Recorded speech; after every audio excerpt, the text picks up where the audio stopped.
Good morning, Unity Church of Downriver. We're going to try and do this and flick around without any glasses on today. Hey, welcome into the sanctuary today.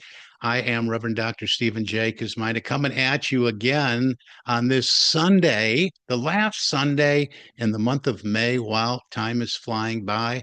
And as we work through this week, it's going to be June already. And June is the spiritual power of imagination. That's what we're going to talk about it today. My talk title is called The Spiritual Power of Imagination. See it, feel it, live it. And this subject material that I'm sharing with you today was actually the subject of my dissertation for my doctorate. So let's take a dive in. We're going to look at the divine canvas within. Just imagine for a moment that your life is a canvas and you hold the brush. Every thought, every feeling, every vision you entertain becomes a stroke on that canvas. This is the spiritual power of imagination. It's not a whimsical fantasy, but a divine faculty embedded in your very being.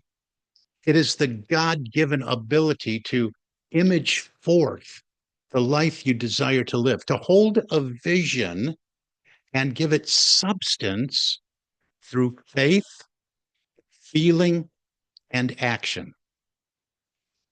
In Unity, we teach that imagination is one of the 12 powers identified by Unity co-founder Charles Fillmore, and it's represented by the disciple Bartholomew and associated with the month of June, as I stated.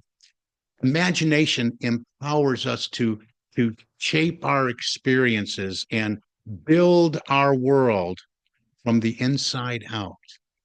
It's a sacred power that connects us with divine mind, that infinite field of possibility where all creation begins.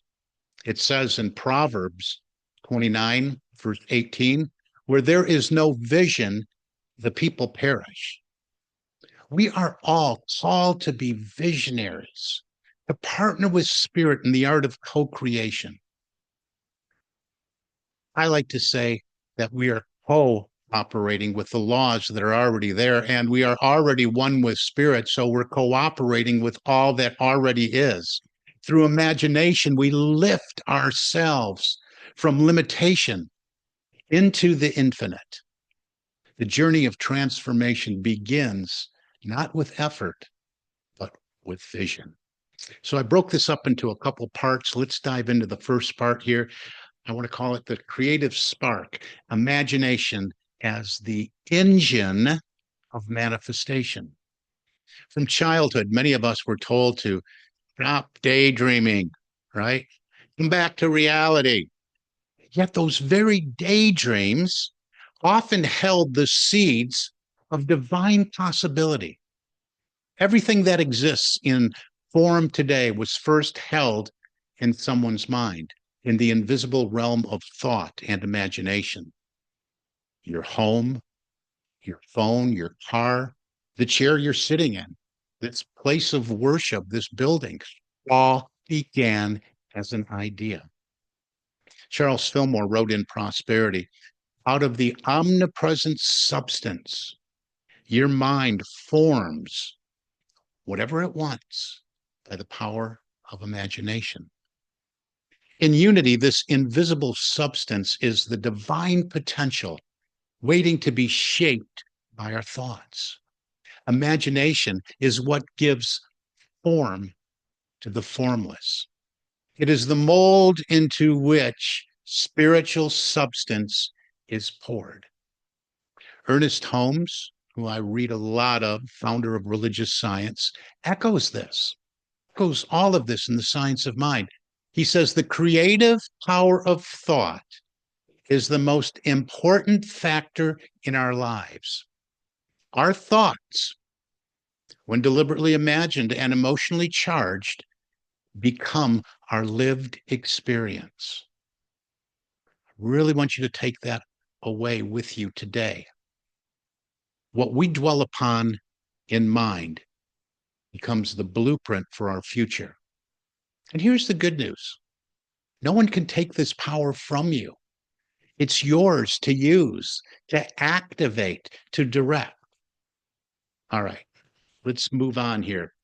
Part two, feeling the vision, the emotional fuel of creation.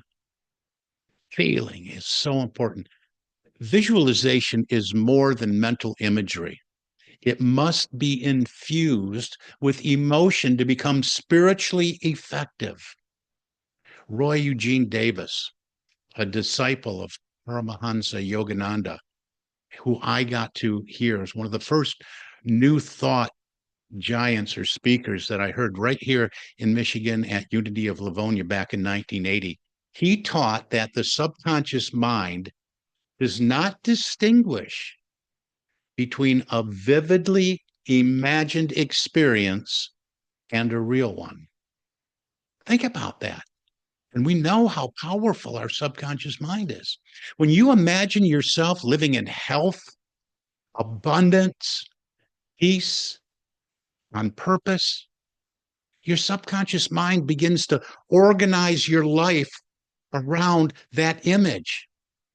But it needs more than just pictures. It needs feelings. It needs emotions. Emotion is the spiritual current that energizes the vision. Neville Goddard, I'm a big Neville Goddard fan. Anybody read any Neville Goddard? One of the most profound New Thought mystics. He taught extensively about this. He said, assume the feeling of the wish fulfilled. Neville calls it the law of assumption. This isn't mere fantasy. It is an active participation in divine creation. When you feel it is real, you impress it on the creative field of consciousness.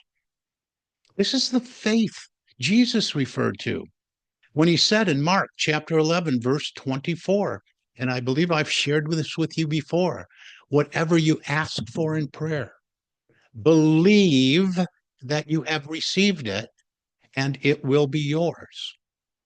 Belief and feeling are inseparable.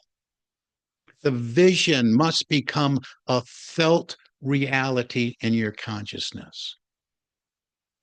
Belief, faith, feeling, inseparable. Hold on to that.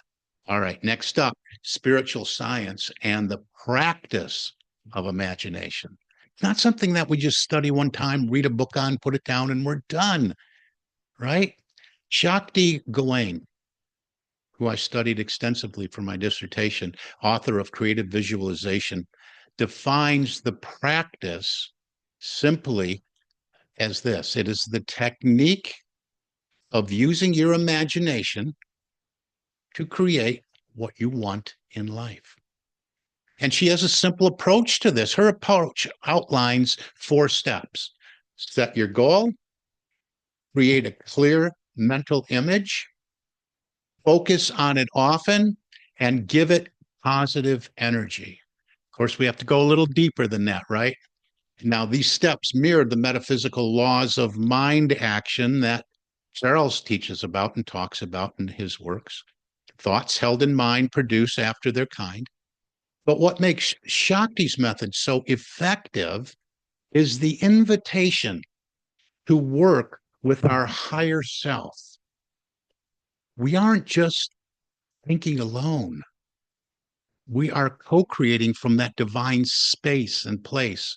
We are creating with the God of our being, with the Christ center that we all are in essence. Roy Eugene Davis offers a very similar, complementary 4-step process. Relax and become present. Build a detailed mental image. Infuse it with feeling and emotion as though it were real now. Rest and allow it to imprint on the subconscious mind. So we want to get clarity around this. We want to decide what it is, right? Build it out. Where do we want to achieve something different than what we're experiencing right now? I talk about this often because I'm so passionate about it, because this has worked so many times in my life. That's your goal. Decide what it is. And it can be about anything. I encourage people to set some spiritual goals because we never hear of anybody said, well, I set a spiritual goal for myself. But how about that?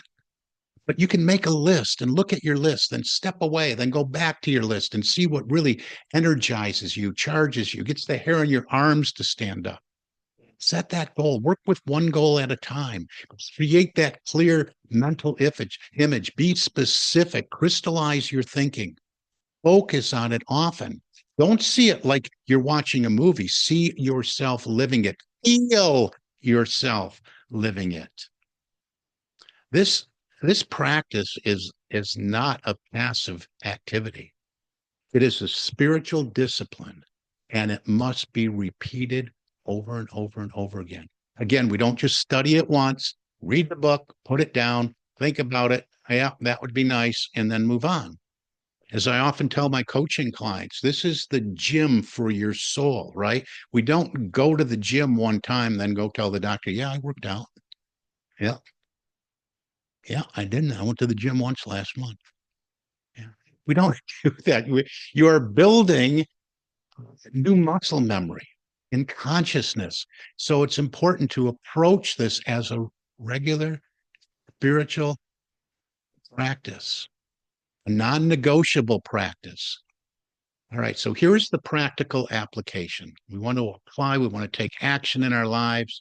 We want to design a life that we would all love to live. And these laws that we cooperate in this power of the imagination, it's no respecter of person. It doesn't matter how old you are, where you are on the path of life. This is law and it works for all the same. But you got to apply these principles. You got to work with the power of imagination. So let's bring this down to earth. Here's how you can begin using the power of imagination in your everyday life. Again, clarify your dream. Okay, we'll break it down into 4 points. Clarify your dream. Think about the life you would love to live, not the life others want for you. That's really important. So many people spend a lifetime chasing dreams and goals of other people. Don't do this is not about what you think is realistic. Okay, because remember, I talk about we don't have to know the how. The how is a God job, all right? So you don't have to think from that place. Well, I don't know. I don't know how I would do that. It doesn't matter. This is about what your soul truly longs for: health, freedom, creative expression, loving relationships. Picture it, see it on the canvas of your mind. Number two, script it, write it out, write a description of your dream life as if it was already happening. Be very specific. What do you see? What do you hear? What do you feel? Who are you with? What are you doing? How does it feel to wake up every morning in that life? You have to move into the energy of it. Number four, visualize it daily. Make this a non-negotiable spiritual practice. Move into the visualization, but move into it energetically. Put your whole self in, like the hokey pokey, right? Just remember that. I put my whole self in, right? Close your eyes each morning and night. Walk yourself through your dream. Feel it real with gratitude as if it were already true, as Dr. Wayne Dyer said. And he's got a book by this title. You'll see it when you believe it. Number four, affirm. Affirm. Use affirmations. Use vision boards. Use the power of the imagination in your mind for sure, but use some affirmations too to reinforce this. Use present tense affirmations to support your vision. I am aligned with divine mind. I live in joyful abundance. My imagination is a sacred tool of creation. And then put what that life looks like in there with gratitude. I live in joyful abundance, and I am so grateful that now I am. And you fill in the blanks. Number five, act on any guidance that flows in. My prayers are always to be open to wisdom and inspiration and guidance that is already there. Do the same thing because we'll receive it when we believe we will receive it, but we must take action on what we receive. Ideas will begin to flow. The divine will provide the how. Doors will open. Take inspired action, even if it seems small. Spirit meets us in motion. All right. Part five, a holistic view, prosperity in every area of life. Visualization is often associated with material gain. And yes, we can absolutely positively use imagination to experience financial abundance. But prosperity is holistic.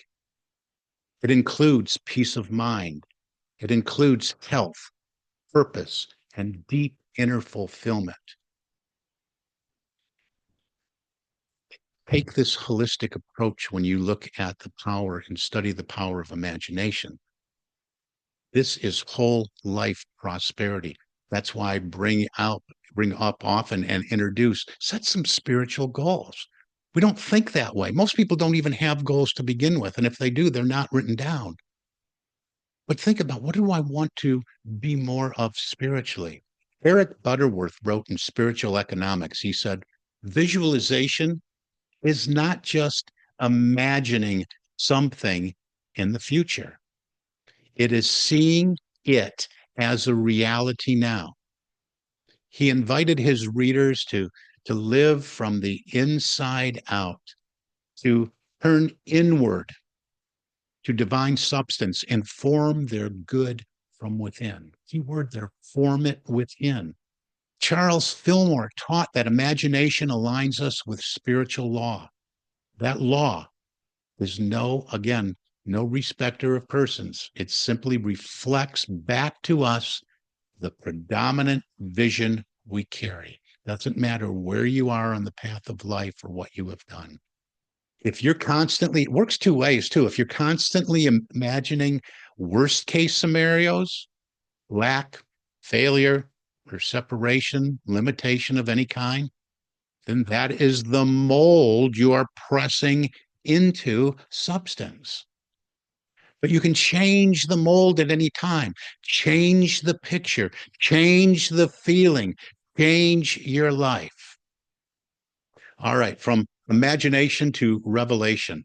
Genevieve Berend, I don't know if you've all done Mary Morrissey's prosperity course here, but in the first one, we studied the book Your Invisible Power by Genevieve Berend. And she offers this wisdom in that book. She says, when your understanding grasps the power to visualize your heart's desire and hold it with your will, calling in another power here, it attracts to you all things requisite to the fulfillment of that picture, end quote. When you hold it with your will, that means you do not waver, right? It attracts to you everything that's necessary for that picture to become manifest in your life. To grasp this power is to awaken. It is to know that you are never a victim of circumstance, but a creator of reality. Dr. Paul Leon Masters, who I've also studied extensively, founder of the University of Metaphysics, University of Sedona, he wrote, constantly visualize that through your higher mind and higher self, you are enjoying and living the idea in your mind as an already fulfilled fact. This is not just motivation. This is initiation into divine power. This is prayer in motion. This is faith with form. You know notice how this mirrors the Unity 5-step prayer method? We'll do that again in another talk. But 5-step prayer method is basically relaxation, concentration, meditation, realization, and thanksgiving. Very, very similar to what we do in the process of using our spiritual power of imagination. So let's wrap this up. Step boldly. I invite you all to step boldly into the vision. You were born with a power to dream, to imagine, to visualize, and to create. You have this power still. It is not outside of you, it is within you. It is a divine faculty of your spiritual nature. As we move into this month of June, the month we celebrate the spiritual power of imagination, let us reclaim this gift. Let us sanctify our minds and use our imagination as a sacred temple for spirit to do its work through us. I invite you right now to see yourself rising, transforming, and stepping into the life you would love to live. Not someday, but right now. Close your eyes, see it, feel it, affirm it, act on it, and go out there and live it for the glory of God and the good of all. I'll leave you with an affirmation today. I awaken the spiritual power of imagination. I see with clarity, feel with joy, and I live from divine vision. My dreams are seeds of spirit made manifest. I hold the vision, I walk in faith, and I give thanks. And so it is, and so we let it be. Amen.